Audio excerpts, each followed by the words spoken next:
This week on the Analog Circle podcast, we find out how long Remedy's newest game, Control, will take to complete. Assassin's Creed Origins is part of an exhibit in Washington, D.C. Halo boss Frank Oconner talks about Halo Infinite releasing on Xbox One. Microsoft is releasing a Gears 5 custom limited edition console, and we get more Gamescom 2019 news. All of these stories and so many more in episode 108 of the Analog Circle podcast. I am your host, Kiaun Mitchell, and my goodness, this is a late episode, brothers and sisters. It is Thursday, and I have to be to work in about 3.5 hours. And my goodness, I do apologize for having the episode up so late, but like I said, I have been running at my job. I'm doing crunch at my job. Yeah, that crunching me to death. I gotta go up to Massachusetts later on today, so I had to make sure that I tried to fit in the podcast somewhere, and today it just fit. So without further ado, since I am kinda under the gun this week, I want to go ahead and get into my favorite section of the podcast, and that is the feedback section. But before I get into the feedback section, if you do want to be a part of this section of the podcast, feel free to call in at 443-216-9934 and let your voice be heard. Or you can email the show, and the email address is theanalogcirclepodcast@gmail.com.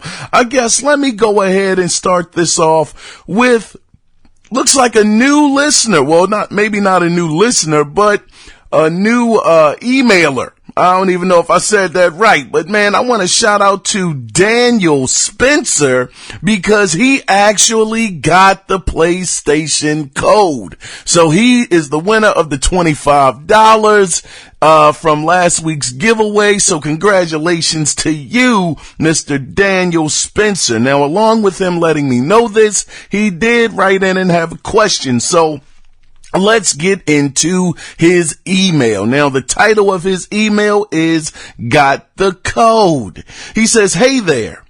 Thank you. I was able to activate that gift card code for $25 on the PlayStation Network website last night. I was really excited. It was really exciting. That will go very nicely towards my plans to get Remedy's Control as a birthday gift to me later this month. Glad I could help out, brother."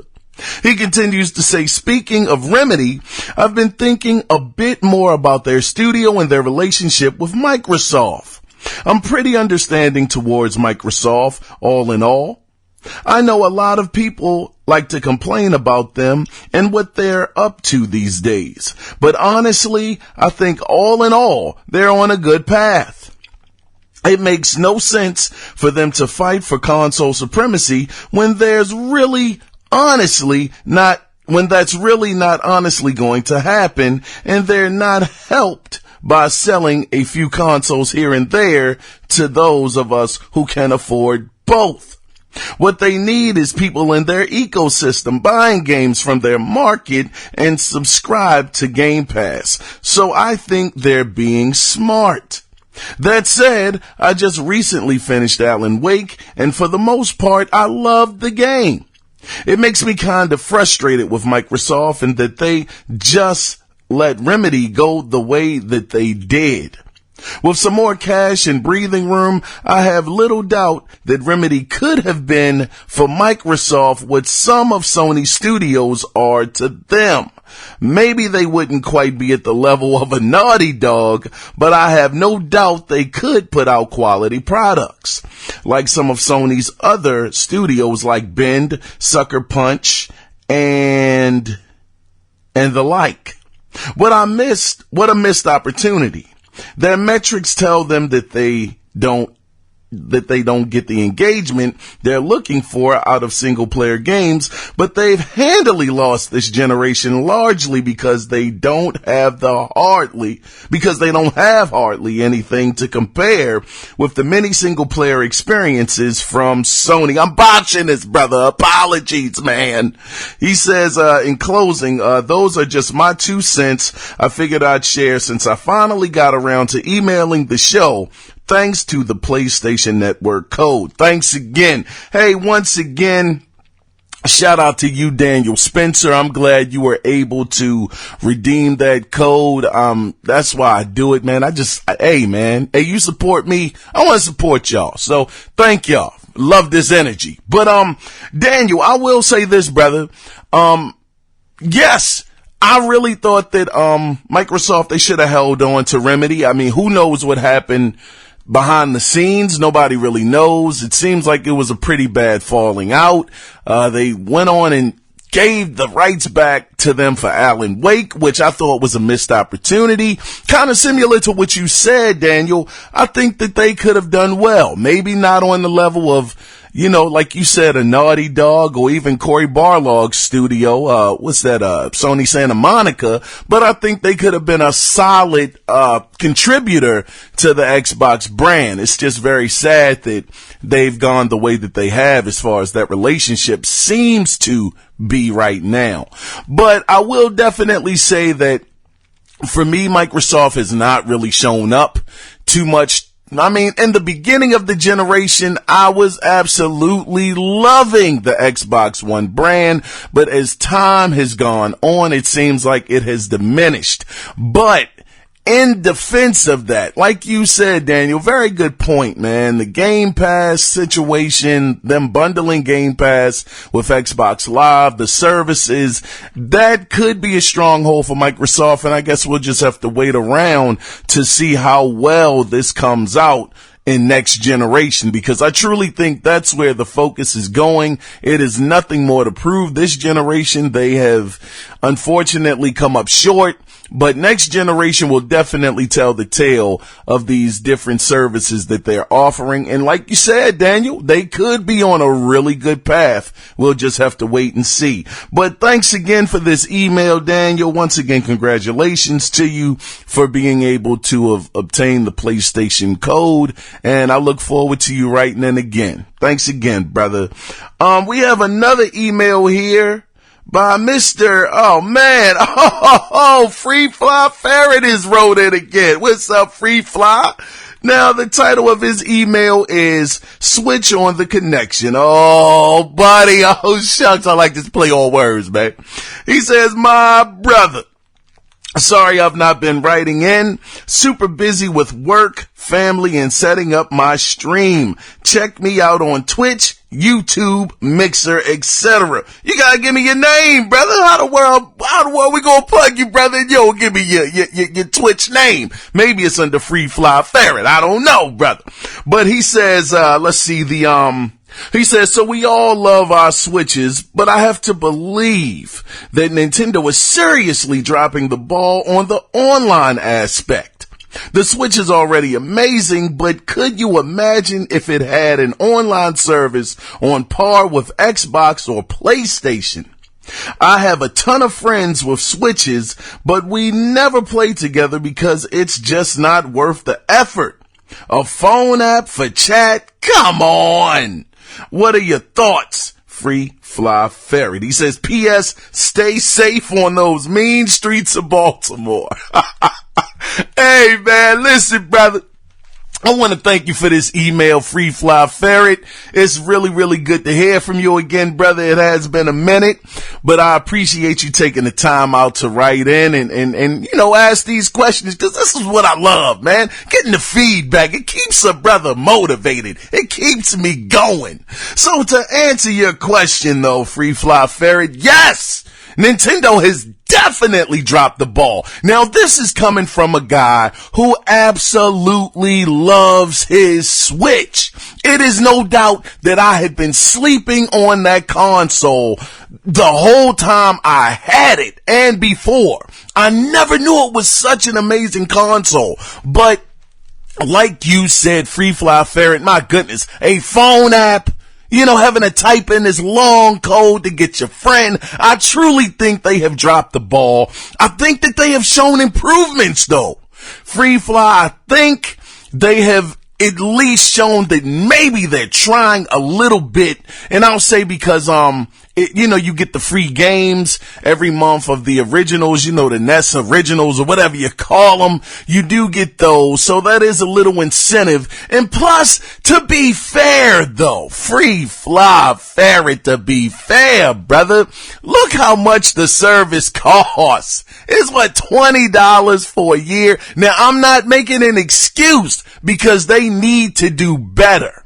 But I think that if they charged a little bit more, maybe they could put a little bit more into the service because it is lacking.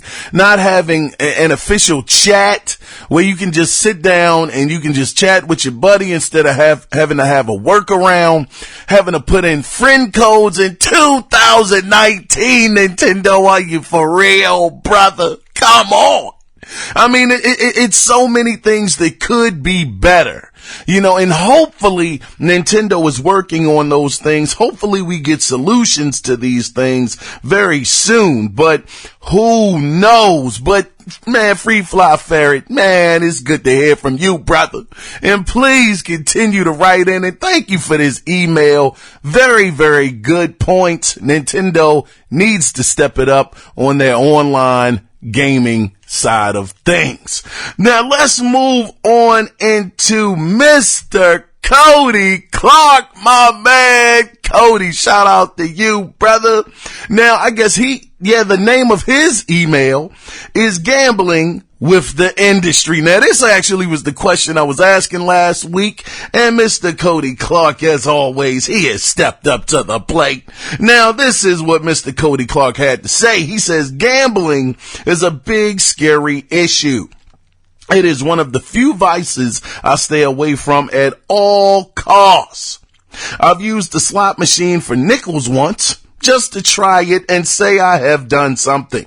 For some people, it's super addictive. Man, my reading is fundamental, people. He says, people, it's super addictive, and there is a reason it is managed and regulated on the state and federal level. It can, in some cases, make money for states, governments when done right, but EA or whomever does not give two shakes about that. I hope real gambling never comes to games. Comes to games. The logistics, each territory has their own rules the game will need to follow. Real casinos have money and prizes worth money out. I doubt game companies really want to be anywhere near that. EA just wants foo-foo fake stuff and can't be owned. Like how you don't own your music with Apple, iTunes, same thing. They can just close shop and go home and keep all the cash. So for me, gambling is a 4-letter word. It doesn't belong in games. I mean, I haven't even touched the addictive and possible criminal side of it. It's not a can of worms. It's a can of bad feels and corpses. But that is my take. Cody Clark, as usual, I botched this, brother. I made mistakes on the wording and the pauses and all of that stuff in these nice, eloquently put sentences that you put on my screen. But I will say this too, Cody. I have never been a gambler. I'm too afraid to lose money, brother. I mean, it's too many other ways that I'm losing money on a daily basis versus putting up money and possibly not getting anything back in return. So I am absolutely with you on that. For me, I wasn't thinking about it on the terms of, EA or, even let's just put Rockstar out there, because we've heard that Rockstar, the casinos, players are saying it's rigged for you not to win. I mean, of course, it's like that in real life, which is why, once again, I don't play. It's just not for me. But I was thinking about it on another aspect. And yes, it is a very, very slippery slope. People have literally put up homes behind gambling, put up pink slips. I mean, it's a real addiction, and it can lead to some very, very bad things and bad places. But for me, I was thinking of it more on the lines of you just get to gamble against another friend or somebody online where both of your monies go up into a pot that is neutral, and whoever wins, they win. But definitely not putting EA or Ubisoft or any of these big publishers in charge of it. Oh, you better believe, Cody, just like you said, it would be money coming in, but it would be not a red cent coming out. So I'm definitely against that. But, Cody, thank you for this email, brother. I really appreciate it. It means so much, man, when you send these in. Shout out to you, brother. And, please keep the emails coming. We have one more email here. Let me see if I can find it. This looks like a new person to write in as well. Now, the name of their email is Fighting Game Renaissance. Looks like, oh, this is Lawrence Jones. Shout out to you, brother. Shout out to you. Now, the title of, I said the title of his email, Fighting Game Renaissance. God darn, I'm about to say Resistance. See how I be messing up on the fly? You can tell that I'm doing this off the cuff, brother. God darn, preparation work would help a little bit. Now, he says, what's up, Kiaun? This is my first time ever writing in, and it will not be my last. My brother, that's what's up, man. He says, I've listened to you on other podcasts and on this one for maybe 6 months, and you got a very strong opinion. More power to you, bro. Keep doing what you do. Well, thank you, sir. Thank you. He says, I'm writing in basically because with all of the fighting games that we are getting a lot of exposure, hours, days, and people are really doing very well in the fighting game limelight. Tekken is blown up, Mortal Kombat is blown up, Dead or Alive has blown up, Injustice 2 is blown up, even Street Fighter has blown up. All of these fighting games have blown up, but there is one missing: Virtual Fighter. Will Sega ever make another Virtual Fighter, and will it get the exposure and attention it needs and deserves so well? Hold on, brother. Okay, fight is a, man, brother, it's a couple, hey, brother, I'm trying to get through this, brother, bear with me. He says, okay, keep doing you, bro. I love the podcast. I need some tips from you, so I can create my own podcast. Peace out. Let me tell you something real quick, Lawrence, on that last part, because I'm going to tell you, Virtual Fighter, a lot of people loved Virtual Fighter. I didn't know this, but Yu Suzuki, when he made that game, he actually studied actual fighting styles, different fighting arts. So it was authentic. I didn't think he went into that much detail about Virtual Fighter, but that is one beloved franchise, one of the older fighting franchises. And with Sega has actually been making moves. They continue to make games to this day. Judgment is a game that they've made. This is the Suzuki series. The Yakuza series is a series that Sega makes. They even made the newer Fist of the North Star that just came out late, or was that early this year? I think that was early this year that Fist of the North Star came out. So, and the thing that I do like about their games is they do put, like I just got Judgment on the PlayStation 4, and Virtual Fighter 3 or 4, one of the Virtual Fighters is in there. So that does show that they do love the franchise. It's beloved by Sega. So I think that eventually maybe Virtual Fighter could come back. I mean, right now, the fighting game scene is pretty crowded, and, you know, it doesn't seem like it's a lot of room, but since Virtual Fighter is one of the older original fighting games, I think that it could make a comeback. I just think that Sega would have to do it the right way. They would really have to make it stand out from the other fighters out there. But I do think it's possible. I think we'll just have to wait and see what Sega does. And they did say that Sega is going to be revealing an unannounced game at Gamescom 2019. Some people think it might be Jet Grind Radio. I mean, I would much rather get a Jet Grind Radio than a virtual fighter, but who's to say that it might not be that? So if you want to definitely see what Sega's up to, check out Gamescom 2019 to get a reveal of a game, a brand new game that they've been working on.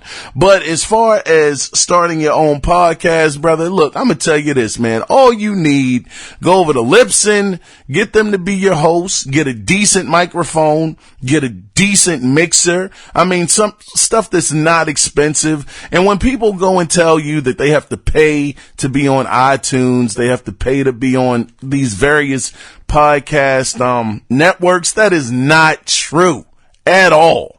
I mean, I'm on several of them that I don't pay for. The only one that I pay for is SoundCloud, and it's $10 a month, 10 or 15 bucks a month, somewhere around there.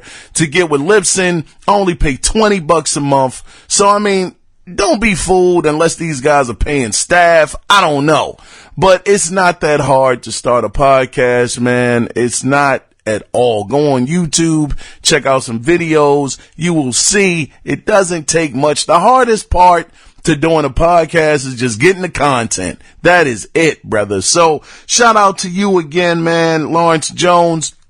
I appreciate it. Oh, his gamer tag on Xbox is one subset. That's one subset, and his PSN is Lou117. That's LOO 117. Go over there, check him out. I'm gonna add the sub to you, brother. Well, not sub, but send you a friend request. But thanks again, man. So, man, oh man, that has to be the longest feedback section I have ever had.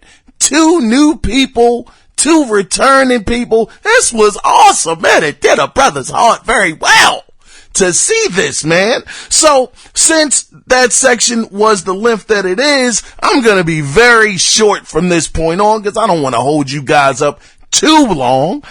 Basically what I've been into this week, I did start some Zelda, and God, when I started, but I started really getting into Zelda. Man, he got clothes on finally, brother. I'm out of my boxers. And I tell you, good grief, this game is really beautiful, man. It is a gorgeous game. Gameplay is great. I'm starting to learn some of the different moves. I mean, look, Link got to fry up some food, brother. He's chefing out there, Chef Boyardee in the game. I mean, the game is great. I've been enjoying it. It's been fantastic. And once again, shout out to that person who bought me this game. I mean, they told me that I'm just I haven't even scratched the surface yet, and I'm having such a great time with it. So, man, I can't wait to continue to keep getting into the game and enjoying it, man. So, without further ado, though, let's go ahead, because, man, I've held you guys up real long this time. But let's go ahead and let's get into what we all come here for, and that is the video game news that went down. Now, I want to start with some Madden 20 news because this was interesting to me. Maybe you'll find this interesting as well. But have you ever noticed how some players and coaches are absent or replaced in the game where it's like, man, where the heck is so-and-so, and you don't see them? Well, I found out that EA Sports does not have the rights to use certain players' names or likeness in their games. Now, in order for a coach's likeness to be used, they have to be part of the NFLCA, which is free for coaches to join, of course. But if they are not part of that, they cannot use that coach's likeness. And it also, like I said, goes for NFL players. As far as the players go, they have to be part of the NFL Players Association. So for me, I was just kind of floored by this because I figured that since EA bought the NFL license Everything in the NFL actually fell under that license agreement. But no, it does not. I mean, Belichick, you ever notice how he's never in the game? You never see his coach walking the sidelines. It's because of this. He is not in an NFLCA. So that was just very interesting, but nonetheless, it is no need to harp on this any longer. Let's go ahead and move on to the next story. Now, this one really blew my mind, because I know that we hear countless times that developers go out and they do a ton of research on what the game will be based on, and they go out and they take pictures of different locations. They're taking pictures of the weather and, just trying to get as many details that they can to try and make the world or the city as accurately as possible. Now, sometimes we can see the effort, and sometimes it's a miss. I mean, anybody that's lived in California, they said that Grand Theft Auto 5 was done very, very well. It might not have been perfect, but they have said that it is really close to reality. So that's a case where we can see that they really did the research. Rockstar, they went out there, they surveyed the land and did what they had to do to make the game as realistic and as true to what that state looks like as possible. Now, one game, good grief, outside of Rockstar, of course, but one game has proven that they did research so accurately that the game is being used at the Washington, D.C. National Geographic Museum. And that game, now, this shocked the heck out of me. The game that is being used at this museum is Assassin's Creed Origins, who is a part of an exhibit about ancient Egypt. Now, according to a Redditor, the exhibit will feature a large screen which uses gameplay from Origins to exemplify day-to-day life during that period. How crazy is that? The game was so accurate that they have it on screen just following day-to-day tasks that happen in the game. Now, the name of this exhibit is Queens of Egypt, which will feature real artifacts that remain from some of the ancient queens from that time, like Nefertari, Nefertiti, and Cleopatra. Now, the exhibit will also incorporate virtual reality technology, where visitors will be placed inside a simulation of Nefertari's tomb. Now, in total, it will cover 7 different queens of the era. Now, some of which actually appeared in Origins. Now, if you want to attend this, it will be on display from now until September 15th. Now, I have to say, man, matter of fact, shout out to you, Cody Clark, again, brother. I know you had sent me another email. I didn't get a chance to read it, brother. I figured, I had to kind of speed it along a little bit, and that's not me trying to be disrespectful. That's no disrespect, brother. I just want to be very cognizant of you guys' time and don't want to hold you too long. But the email that Cody did send me, he was talking about edutainment, and he was talking about Mario and how Mario became his nemesis when he was trying to learn how to type. And this really made me wonder right now on the fly, because I'm just starting to get the correlation between the two.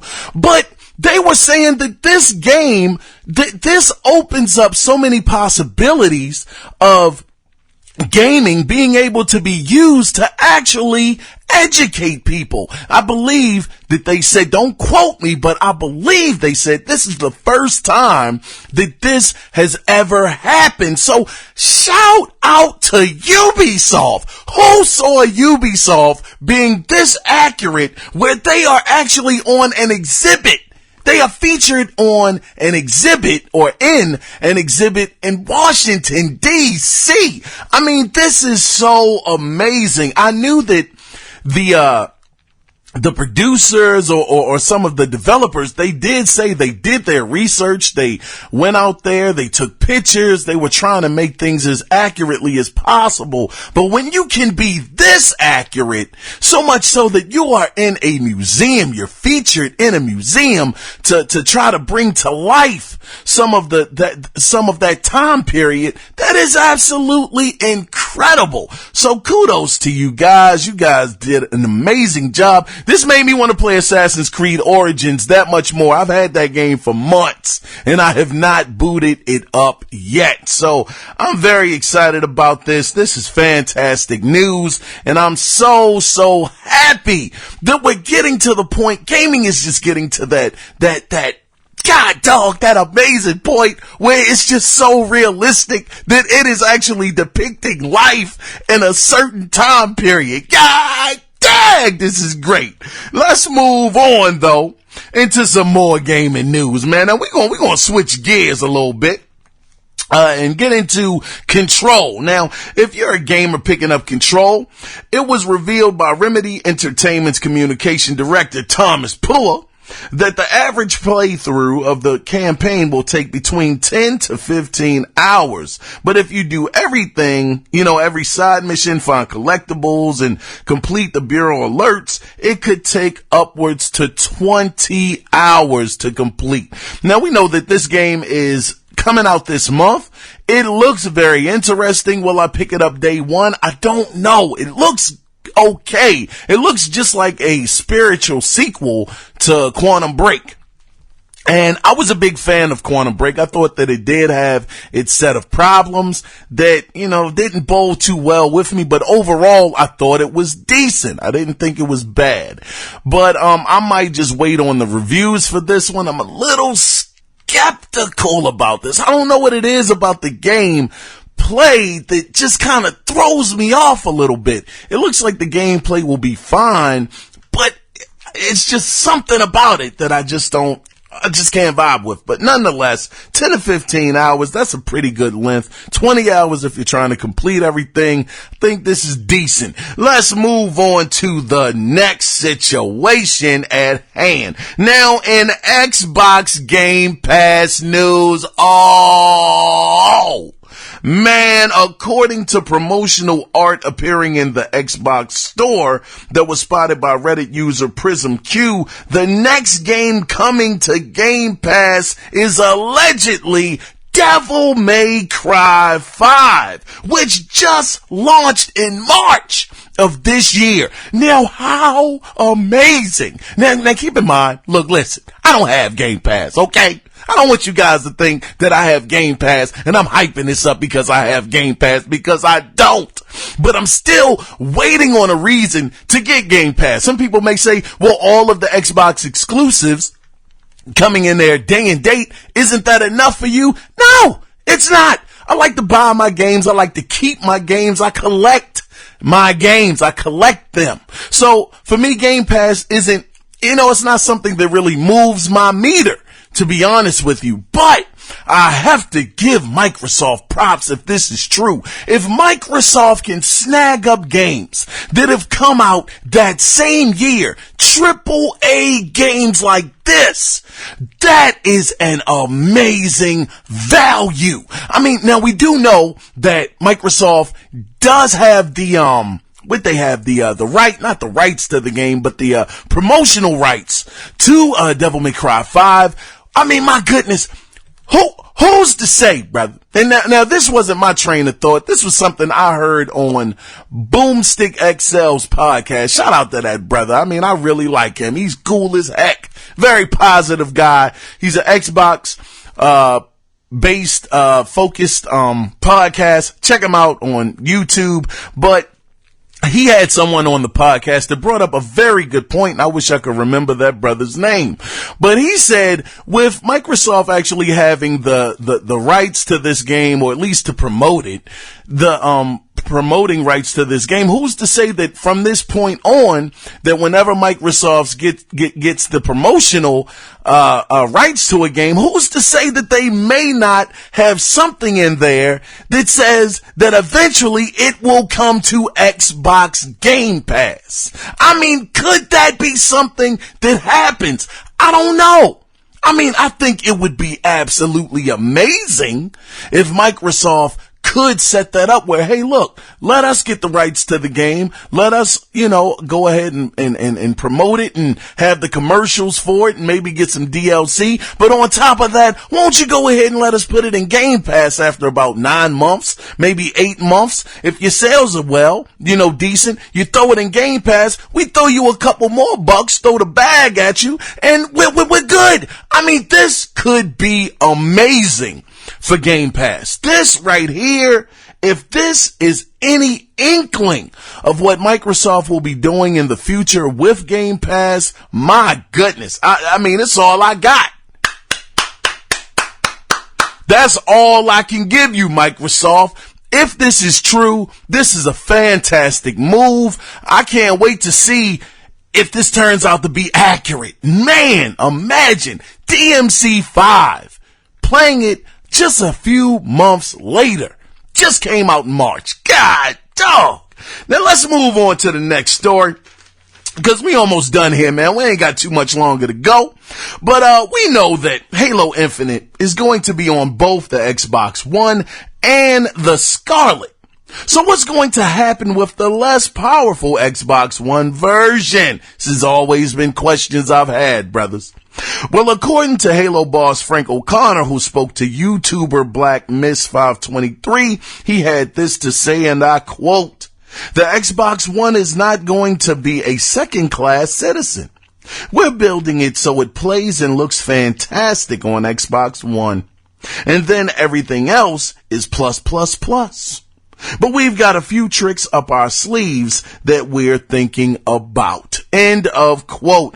Man, listen, brother, this could be a slippery slope right here. Now, I don't know, Frank Oconner. I mean, it was just news out, and I didn't have this on the docket to talk about, but I think it does bode well with this point that I'm trying to make. Halo, what is it? Halo Reach? I think that's the one. One of the Halos, it might be Reach. They are running into some problems with the memory on remaking that game on the Xbox One. So I don't know. Listen, Frank Oconner, it's his job. He can't come out here and say, no, it's fire, you're in danger. Xbox One, you won't be able to run it. It's going to be terrible. It's going to be 10 frames a second. No, go, get out of here. He's not going to say that. He has to say the correct sales pitch to keep Xbox One owners calm. He's gonna say, it's gonna be, well, you're not gonna be treated like a second-class citizen. It's gonna be great. We're gonna do well by you. But will it turn out that way? Man, I don't know. I really have my doubts, but we will see, though, very, very soon. I mean, god darn, November of next year isn't that far off. Yeah, it's a year and some change, but that year is gonna fly by, and we're gonna finally see what the Xbox One is going to be able to do, because even the X is a huge jump. The S is a bit of a jump. But the original, man, the thick bone Xbox One, the one that I have, yeah, man, I didn't go out there and get an S. I didn't get an X. No, man, I was mad because I was not a person who agreed with them doing this mid-gen doggone refresh. I was like, man, forget y'all. I'm not giving you my money. I gave you my money. You better ride this mother lover out. I'm not giving you more money. So for me, a person like me, I'm in big trouble. Not little trouble. It's big trouble, brother. Right here in Little China.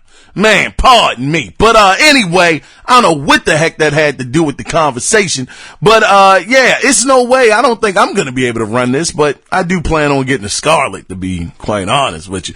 Anyway, let's move on, man. This is just me rambling as usual. Let me finish this up. But in some Modern Warfare news, it looks like Activision will be making their latest Call of Duty cross-platform at launch. Yes, Activision has officially confirmed this. They have confirmed that Modern Warfare will be doggone cross-platform at the beginning. Now, the game does release October 25th, so be on the lookout for it. This is something. Who the world, I mean, with a player like Call of Duty, Activision, they are one of the bigger companies out there. I mean, whenever they do something, it's definitely a shift in the gaming space. They are one of the big players, and with them actually doing this move, this just opens up the floodgates for everybody else to do the same thing. The only problem, or at least the only thing that I'm hoping that Activision does, is with this doggone cross platform, they don't have console players playing against PC players, because I didn't know that PC players had that much accuracy. I mean, I figured, look, keyboard and mouse, yeah, you might have some pinpoint accuracy, but it can't be that big of a difference. Boy, oh boy, was I freaking wrong.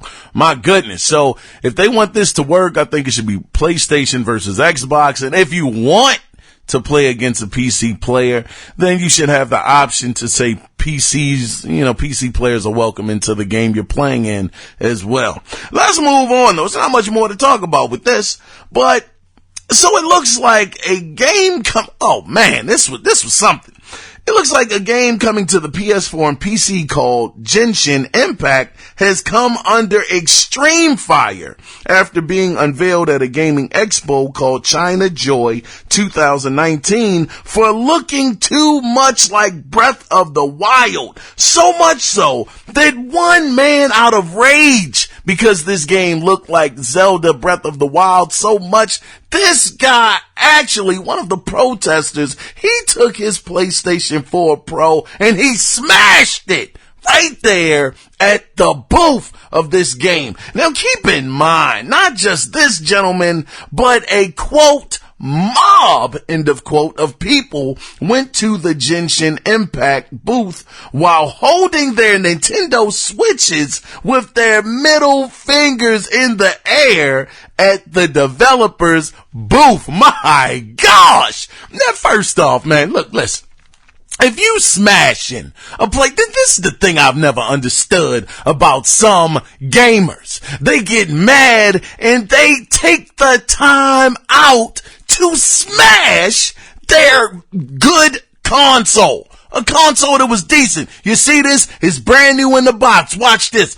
Bow! They smash it on the concrete. Are you freaking crazy? Now, you're not crazy. You just must have money to freaking burn. I've never understood that culture at all. Now, getting back to the point, that is just ridiculous. If you got money to burn, brother, give me a couple of dollars. Let me get that $500, man. I could use it. But to get back to the point, man, I have never seen such outrage about a game looking like another game. Granted, most of the time, I mean, the gaming industry is full of clones. You can say Grand Theft Auto 5, Saints Row 4. It's basically the same premise. This stuff goes all the way back to Atari, where people have bitten ideas, and for the most part, gamers don't trip too much. It's like Splinter Cell and Metal Gear Solid. You know, it's like, man, it's similarities. They're similar. You can tell where the developers might have got some inspiration from, but I've never seen outrage like this before. So this was just very interesting. I saw the game Genshin, and to be fair, it does have a bit of the art style of Breath of the Wild. It does. But to say that it's a ripoff, I completely disagree with that. For one, it's a RPG to begin with, where you gotta go for hit points. In Zelda, there are no hit points. And in Genshin, it's multiple characters that you're able to control versus you just controlling Link and doggone Breath of the Wild. So I don't think that it's a fair comparison. Yeah, art style maybe to a certain extent, but as far as biting the whole game, nah, I don't think so, man. And matter of fact, you know what? Just on a side note, because I'm still hung up on people just smashing they daggone their consoles. You know what? Nah, that's smart, because you know what they probably do? I just figured out the Matrix code, god darn it. These people are probably getting warranties on their daggone consoles. You know how the person says, hey, if anything happens at Best Buy, you know, hey, look, if you want to get a warranty on it, it'll be an extra $40. Anything happens to it, you bring it back to the store, we'll give you a brand new one. That's what they're doing, man. I just figured it out. These people doing that fake outrage again, and they daggone slamming consoles that already have warranties on it. You ain't fooling nobody. I got your number, buddy. God darn it. Next time somebody is at a rally and they slam that doggone console on the ground, see if they leave it there. Or if they go back and they pick it up when everybody's back is turned. That's how you can tell if that joke is for real or not. If he's really upset. And keep in mind, I don't care how mad I get at Microsoft. Ain't no darn way I'm smashing my Xbox One on the concrete for nothing. I don't even want to mistakenly drop it, because it's money that I invested into a product. Man, let me just move on. God darn it. Let me move on. We almost finished here, man. God darn. We just might get out of here on time. Now, oh man, let me wipe my brow. I'm sweating, man. All right. So at this point, anything The Last of Us 2 related is making noise. People are going crazy, goo goo gaga over this game. I mean, I'm one that's going insane about it as well. Very much so looking forward to this game. But, to add to this, during a Manchester Comic-Con, voice actor Troy Baker, who of course we all know, who voices Joel in the game, said, and I quote, "There is nothing about this game, nor the reveals, that hasn't been 100% carefully crafted and methodically curated. All I can tell you is that as much as you're clamoring for it, you're not ready." End of quote. Now, my goodness, I read this and I said, good grief. Now, of course, it is Troy Baker's job to hype up the game. It's what he's supposed to do. He's supposed to get the game players excited and get people talking about it like we're talking about it right now. Now, I don't know. The Last of Us, it had some turns in there, brother, where I just didn't see certain things coming, let alone that ending. I'm not going to spoil it, but who saw that ending happening? I saw it going a completely different way. The way it ended up, I was like, oh, very interesting. I mean, it was a few jaw-dropping moments that I had where I thought certain characters were in real trouble of something happening to them, but you know, I'm excited about this. The Last of Us 2, I'm going to tell you, that is already a Game of the Year contender for 2020. I think that game is going to be up there, and maybe 2 or 3 other ones. I can't think. 2020 is such a huge locked and loaded year with so many AAA games that, my goodness, can't even shake a stick at them. But this is very interesting. Troy Baker, shout out to him. He does great voice actor work. I truly think that Naughty Dog is going to push the envelope with this one. Who knows what the outcome is going to be? Can you imagine if Ellie or if something happens to Joel, man? I mean, we just don't see it coming and Joel gets off. I mean, it's a lot of things that could happen in this Last of Us universe. Now, we do know that, just to kind of bring this up really quickly before we move on, everybody thought that Uncharted 4, Sully was gonna, you know, he was gonna bite the big one or Drake. And of course, nothing like that happened. It was just teased up to it. So who knows? Maybe this could even be that situation where it's nothing super major that happens, but it's just the hype of the possibility of something like that happening. But We'll see. I mean, The Last of Us 2 is quite a bit darker than Uncharted. So who knows? Maybe they'll take that darker tone and actually really use it to shock us, the gamers. Let's move on into, this is random. Now, this is about DuckTales Remastered from Capcom. It is actually getting delisted today on all platforms. Now, this game is only $3.74. This game came out 6 years ago, and I ain't gonna lie. When I saw this, I came home last night, and I downloaded the game, and I have been playing it. Oh my goodness. Man, I did not know how amazing this game was. I remember when it came out on the 360, I saw it. It looked interesting, but I was like, nah, man, it's probably one of those weak remakes from Capcom where they half-heartedly did it. Yeah, they updated the graphics, but that's about it. Man, this game is fully voice acted. I mean, every single scene, it is the real Scrooge McDuck's voice. I don't know if it's Huey, Dewey, and Louie, the original cast of those voice actors. Launchpad is in there. I mean, everybody's talking, even the little girl Abigail. I think that's her name, the female duck, Abigail. Uncle Scrooge, her, yeah, she's in the game too. Man, I was playing this game last night. God dang. I had so much fun with this game. I mean, it's not a long game, but for $3.74, what you waiting on? Please get this game before it is gone forever.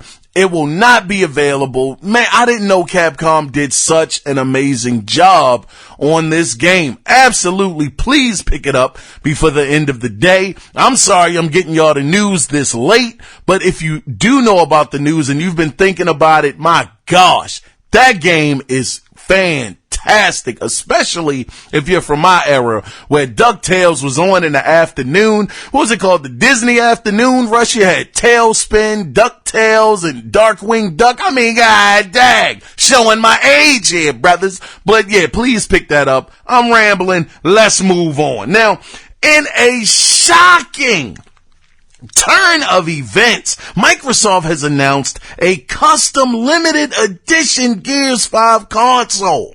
Now, this bundle will feature a Xbox One X console, a digital copy of Gears 5 Ultimate Edition, Gears of War Ultimate, Gears 2, Gears 3, and Gears 4. You'll get a month of Xbox Live Game Pass, a month of Xbox Live Gold. Now, the character, no, let me keep on going. You get, Ice Kate and the Ice Jack character skin. Oh, yes, right, that's right. I almost forgot. It will also come with the limited edition Gears controller. Now, that'll be $500 because it is the X. But if you don't want to buy the X model because it's too expensive, and believe you me, $500 is a lot of goddamn money, you can buy the S model for $299. Now, they also have a Gears 5 keyboard and mouse by Razer that's releasing in September. Now, this is astronomical prices. Microsoft, you need to chill. You need to relax a taste. This doggone keyboard and mouse is $299, $300. You can go out and get the S model Xbox for this much money. All I know is they said it was chroma key and some other stuff. It has some LED lights on it. Hey, for $300, there is no way I'm paying that much money for a doggone keyboard and mouse. I know it's wireless and all of that, but god darn, this sounds like a luxury item. But nonetheless, I was very, very surprised at this, very shocked that Microsoft made this move, because we haven't seen any custom consoles outside of the ones that they've been giving away in doggone giveaways, making one or two of them. Man, when they had that Iron Man console, I was like, Dad, won't you just sell this? I won't buy it. But they didn't sell the mother lovers. So, for them to have come out with a custom console that looks this good, as the laser etching into it, I mean, wow, it really looks like the Gears logo is under ice. This was a well, not is a fantastic looking console. I mean, I'm so shocked that Microsoft actually announced this. The only thing I just wish, cause man, this is a crunch. $500 or $300, that's not a little bit of money to get together in a month, especially for people who have kids, people who have high bills, maybe not even high bills, but just regular bills, to actually set this kind of money to the side. You need a little bit of a heads up. And Microsoft, they just sprung it on us less than a month away from the actual release of this. Now, for any of you guys that may have the means to do so, you can pre-order it. I believe you can pre-order it over on Amazon, Best Buy. You can get it over at Best Buy and I believe the Microsoft Store. So for any of you guys that are interested in this, please pick it up at those places or at least pre-order it. And you shall have this limited edition Gears console. Kudos to Microsoft for this. This is what I'm talking about. This is all I ask. And even just to add to this wasn't in the notes either, but excuse me, I've been having a lot of doggone hiccups this morning. Man, I'm so unprofessional. Just remember, Unprofessional Productions over here. It never ever goes away. But just to talk about Ninja really quickly, them acquiring Ninja, I know Microsoft they were under the daggone fire pit for spending that kind of money on him when everybody was like, but you could have spent that on a brand new IP or a sequel to an IP that we wanted. It's like this, man. Look, I think, and like I said, I've been crucial of Microsoft pretty much up until about maybe the halfway point of this generation, more so this year than any other time, because they really just rubbed me the wrong way at this year's E3. But I think that in the long run, this is actually a good move. This is a great move for Microsoft because they have now brought attention to Mixer, who is going up against Twitch. And look, listen, I don't look at Ninja. There's no way. I'd rather play games than to watch them. But you have this new generation of gamers that are young, maybe tweens, maybe 20 years old or so, that love this guy. Now, with him out there playing these Xbox games, now keep in mind, I don't think in his contract he has to play Xbox games only. Like he'll have to play Halo or Gears when it comes out. I don't think that's the case, but I'm sure he will. People have been talking about him going back to his Halo roots and all of that. But with someone like that, the face of Twitch, him being as big as he is, he's bringing an extreme spotlight to doggone Mixer. So with him doing that, who's to say that these young kids that have followed him and like this guy won't give the Xbox a chance? Maybe they don't even know about some of the cool games that Xbox has. And with him being a face of Xbox to a certain extent, then maybe they could bring a whole lot more traffic over to the Xbox side. If this guy streams Gears 5, oh my gosh, this could be huge for Microsoft, for the Xbox brand. If this guy, once it comes out, he streams Halo Infinite, it's gonna be gigantic. So this is gonna do nothing but bring more foot traffic to the Xbox platform. Maybe not the platform, but at least the brand. It's gonna have people be more aware of the Xbox brand and what they can bring to the table. So I think that once again, this was not a bad move by Microsoft. I think it was something that they had to do in order to have Mixer really compete with Twitch. And now that Mixer is on the map, as it were, now, because they have a big face behind them, that's gonna possibly make other people that were over on Twitch come over onto their platform. So this is great. A Mixer is steadily, it has to be on the come up instead of declining with this move. So I think this is great for the Xbox brand. And I think that with them doing these kinds of moves, because this was a power play, make no mistake about it, This was awesome for them to do this. With them doing this, could this be a look, a glimpse of what they may be doing next generation? I mean, it's late in the generation and they brought out the Gears 5 limited edition console. We've been asking for that for so long. They just made this move with Ninja.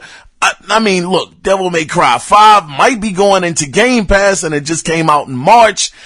It gives me some hope for the future of the Xbox brand, and I'm very excited to see what happens with them in the next generation, because this generation is a wash. I think Microsoft will come back harder and stronger. At least that is my absolute hope that happens, and I hope to see it happen just that way. Hard, fighting tooth and nail against Sony, and just giving the game players what they deserve on your platform. Let's move on, and god darn it, I'm not gonna make it out of here in an hour. Shoot. But, let me see. Well, we're almost done though. So as usual, we still don't know much about Death Stranding, but maybe possibly that will change because Jeff Keighley revealed that Kojima will premiere an, quote, exclusive new look, end of quote, at the game during Gamescom on Monday, August 19th. Also, I do want to add this. And man, my voice is terrible. I mean, I'm recording this. I started at like 7 o'clock this morning, brother. I'm still somewhat groggy. But, I will say that, also Marvel Avengers is going to be there as well. And people that are attending the event, they're going to be able to get their first hands-on time with the game. So we will be seeing some new gameplay, not new gameplay, but actual real official gameplay of the game. And I have high hopes for this game. This game looks fantastic from what I've seen on phones. I mean, because there's been no official video of it, but I do think that people that are saying the game looks terrible, it's not that great looking. Somebody said that they were looking forward to Marvel Ultimate Alliance more than Marvel Avengers. I said, brother, you got to be kidding me. Come on, man. The disrespect. But nonetheless, I digress. Just very quickly into some Red Dead Redemption 2 news. It has sold over 25 million copies in 10 months. Yes, Take-Two Interactive has confirmed this. 25 million units. It is very well deserved. Red Dead Redemption 2 was an absolutely phenomenal game. It is a YouTuber, I cannot remember his name, brother, but he was showing so many things that you can actually do in Red Dead Redemption 2, how deep the world goes. I mean, god dang, I wish I could remember his name. Just look up some Red Dead Redemption 2 videos on YouTube, and I guarantee you will know who this guy is, because he has some super in-depth Red Dead Redemption 2 videos. It's so much content off of Red Dead Redemption 2 that this guy was able to make videos like every single day for like over a month, where he was just doing side missions. This had nothing to do with the actual campaign. This was all side mission stuff. Things you would just come across in the world, and the world is so amazingly detailed. And maybe that's why Rockstar just doesn't feel the need to bring out any single player DLC, because I guarantee you have at least 30, maybe 40 hours worth of side content. I'm almost 100% positive of that. That game is absolutely humongous. So with them having so much content already in the game, like I said, maybe they're like, man, screw it. These people, they just got to figure it out and just see how deep the rabbit hole goes with this game. But I digress. We got 2 more stories here, guys. Let's see. Oh yeah, keeping with the Gamescom theme, there will be a Stadia conference on August 19th where they will focus on the games and will be showing behind the scenes looks at certain games and reveals of new ones. Now, this will start at 1 p.m. Eastern Standard Time. Also, that's when I was talking about Marvel's Avengers. I kind of jumped the gun on that one. So let's move on from there. Stadia should be interesting. Everybody is interested in what kind of games they're going to have on their service, but we'll see. But finally, we have reached the last stop in the gaming news. Now, in real quick news though, Journey is available on iOS for $6.99. Now, this released originally on PlayStation 3 as an exclusive. Journey is one of those games that I have not yet played, but this made me think. We heard from PlayStation's boss a couple of months ago, where he said that he wants people to enjoy PlayStation games not just on the console, but in other places. Now, Journey, that game is very, very old. It has some years on it. Excellent game, but it finally has come out to iOS. Could this be the path that their CEO was talking about following? Not having these games come out that same year, that same month, maybe possibly not even in that same generation of gaming, with the PlayStation brand. Who knows that if this is not going to be the kind of the motto, like, look, we'll wait, 3-4 years after the game is totally fizzled out, we'll put it on other devices. If they're going to do that, that is excellent. I would have no problems with Microsoft if they did that. All they have to do is just give it some time to breathe. Give people a reason to want your console. Okay, don't just put it day and date everywhere. I think you cannibalize yourself when you do that, because nobody has an incentive to go out and get your console, and which means that if they're not picking up your console, eventually your console's gonna go away because you're gonna be suffering because you're not getting the game sales. And in the words of Phil, hey, software is what makes money. Okay, we all know that. So give people a reason to get the software on your platform. That's all I'm saying. Anyway, that is the end of the gaming news this week. But stay tuned, guys, because we will be back with the final section of the podcast right after this week's Video Game Theater. Stay tuned, guys. Sam? What the hell? He's turning! Your brother! Screw it!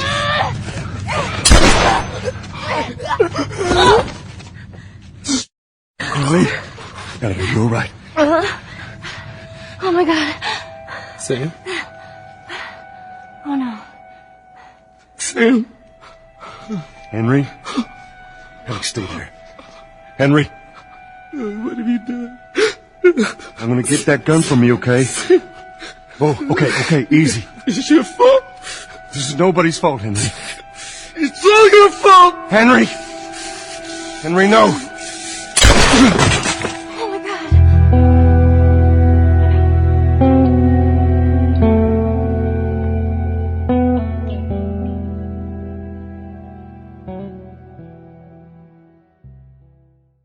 And welcome back, guys. Welcome back. We are in the final section of the podcast this week, where, of course, I ask you, the incredible listener out there, a question. Now, this week's question is, will forward compatibility decrease Xbox Scarlet console sales? Now, the reason why I bring up Scarlet is because Microsoft, Phil for that matter, has said that no console gamer will be left behind. And we see this because Halo Infinite is coming out on both the Scarlet and the Xbox One, including Xbox One X as well, the whole Xbox One family. This game will be coming out on. Now, this is a first, I must say, for any console generation. I've heard of backwards compatibility. That is nothing new. That goes all the way back to the Atari days, back in the 80s. But to have something be forward compatible, that's a horse of a whole nother color. So it made me wonder, especially with people who have already bought the Xbox One X, will this be enough incentive? I mean, the Scarlet, we'll have to wait and see what it can do, but will them being able to play their games on their X versus having to go out and buy a Scarlet, will this make people just stay on the console that they're already currently on? I would love to get you guys' opinion on this. You can, like I say, you can chime in two different ways on this. You can either call in at 443-216-9934 and let your voice be heard, or you can email the show, and the email address is theanalogcirclepodcast@gmail.com. This is going to be a very interesting next generation. My goodness, a lot of new rules are in place for this next generation that we have not seen before. So it should be a very interesting conversation. I look forward to hearing from you guys. And as always, shout out to the people once again that wrote in this week. You really, really made my heart glad, brothers. Can't thank you enough for that. But let's go ahead and wrap it up because we are done this week. But remember, we will be back again next week. It might be late in the week, but we will be back. Nonetheless, I want to thank you guys for your patience as well. I know the podcast has been all over the place, this day, that day, Wednesday, Thursday, Saturday, it's just been a rough schedule that I've been working, so that's the reason. But anyway, I am out of here, but before I go, always remember, it is not about the consoles, it is about the game. So with that being said, until next time, you guys take care, be safe out there. Bye-bye.